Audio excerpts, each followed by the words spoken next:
हिमाचल प्रदेश में बाहरी राज्यों से आने वाले वाहनों पर एंट्री फीस 70 रुपये से बढ़ाकर 170 रुपये किए जाने के फैसले का विरोध हो गया है।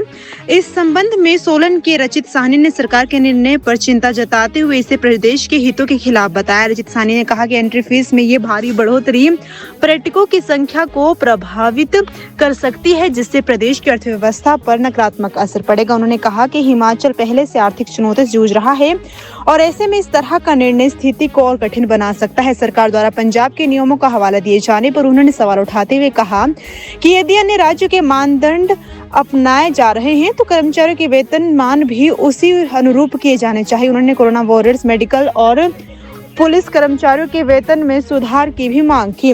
साहनी ने कहा कि सड़कों के रखरखाव और स्वच्छता के लिए टैक्स लेना उचित है, लेकिन अचानक इतनी अधिक वृद्धि का कोई ठोस आधार नजर नहीं आता। उन्होंने सरकार से इस फैसले पर पुनर्विचार कर एंट्री फीस बढ़ोतरी को वापस लेने की मांग की। देखिए, जो ये टोल टैक्स है, हिमाचल में आने के लिए जो एंट्री टैक्स बाहर के लोगों को देना पड़ रहा है, जो अभी सरकार ने नियम लागू करा है, जो 70 का डबल से भी ज़्यादा 170, वो कहीं ना कहीं पे बहुत ही हिमाचल के लोगों के लिए, हिमाचल में टूरिस्ट के लिए बहुत ही ज़्यादा चिंताजनक बात है।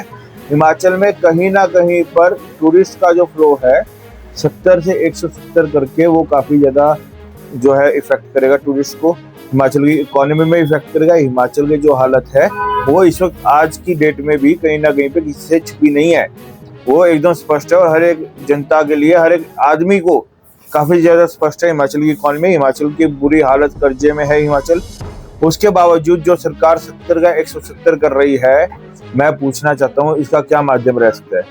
ऊपर से दूसरी चीज़ क्या है, सरकार की अभी जो जानकारी में बात आई है, सरकार ने कहा है कि हम पंजाब की जो गाड़ियां हैं उनसे कुछ अभी इनकी बातचीत चल रही है, जो पंजाबी के व्हीकल्स हैं जो आगे रजिस्ट्रेशन हुई है, अगर आपने बातचीत ही करनी है और अगर आप पंजाब के इतने कर रहे तो उसमें स्केल चलाइए ना, पंजाब वाला स्केल चलाइए।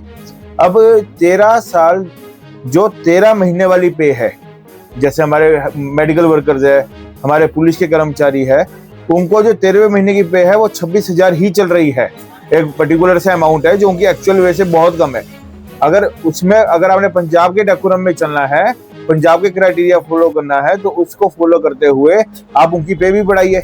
अल्टीमेटली वो हमारे कहीं ना कहीं पे वॉरियर्स ही रहेंगे, चाहे वो हेल्थ वॉरियर है, चाहे वो पुलिस के वॉरियर्स है, चाहे कुछ भी है। तो सरकार को सबको साथ में लेकर चलना चाहिए। ये कोई सोल्यूशन नहीं है कि आप जो है एंट्री के लिए टैक्स लगा दीजिए, इससे कहीं ना कहीं पे हिमाचल की जनता प्रभावित ही होगी और कुछ नहीं होगा।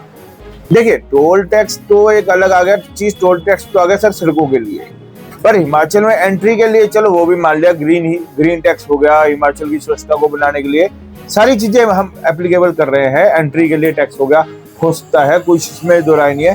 पर 70 का 170 करना, आप क्या चाह रहे हो? आप ये चाह रहे हो कि हिमाचल में जो जनता आ रही है, जो हिमाचल में घूमने आ रहा है, जो टूरिस्ट आ रहा है, वो टूरिस्ट आना बंद हो जाए। उसके बावजूद आपके पास पैसे है नहीं, केंद्र के लिए आप बोलते केंद्र आपको पैसे दे नहीं रहा, जो ले देंगे टूरिस्ट आ रहा है, टूरिस्ट का आप चाह रहे वो भी आना बंद हो जाए, तो हिमाचल की जनता कहाँ से सर्वाइव करेगी? मेरे को आप इस बात का जवाब दीजिए। इसमें सरकार को विचार करना चाहिए। 70 का जो 170 करा है, इसको तत्काल प्रभाव से वापस लेना चाहिए। हिमाचल की जनता बहुत ज्यादा भुगत रही है, बहुत ज्यादा परेशान हो रही है। मेरी हाथ जोड़कर विनती है, हिमाचल की जनता को और परेशान ना करिए, इसको तत्काल प्रभाव से जो है वापस लीजिए।